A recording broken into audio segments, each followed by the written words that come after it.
મહારાષ્ટ્રની દિગ્ગજ પાર્ટીનું ભાવિ અધ્ધરતાલ 25 નેતાએ એક સાથે છોડ્યો, શરદનો પાવર વધ્યો।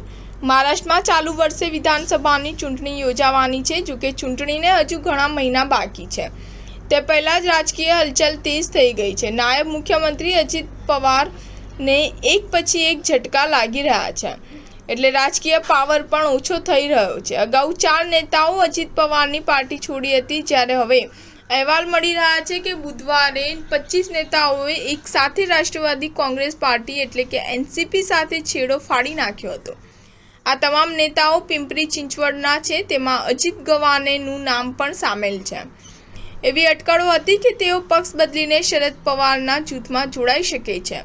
પિંપરી ચિંચવડમાં એનસીપી સાથે છેડો ફાડનારાઓમાં 2 પૂર્વ મેયર, વિરોધ પક્ષના નેતા અને 20 પૂર્વ કાઉન્સિલરોનો સમાવેશ થાય છે। આ તમામ વરિષ્ઠ નેતાઓ પવારની પાર્ટીમાં જોડાયા હતા। મંગળવારે ગવાનેની સાથે તેના કાર્યકારી અધ્યક્ષ રાહુલ ભોસલેએ પણ રાજીનામું ધરી દીધું હતું। હવે આટલા બધા નેતાઓ એક સાથે પાર્ટીમાંથી રામ કરતા હોવાને કારણે ચૂંટણીમાં અજિત પવારને અસર કરી શકે છે।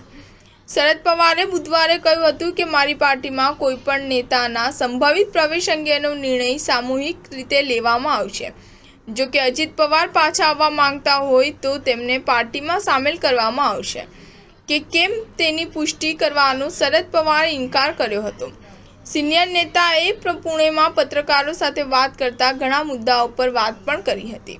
સ્ટાર ન્યૂઝ 7 હંમેશા સચ્ચાઈની સાથે।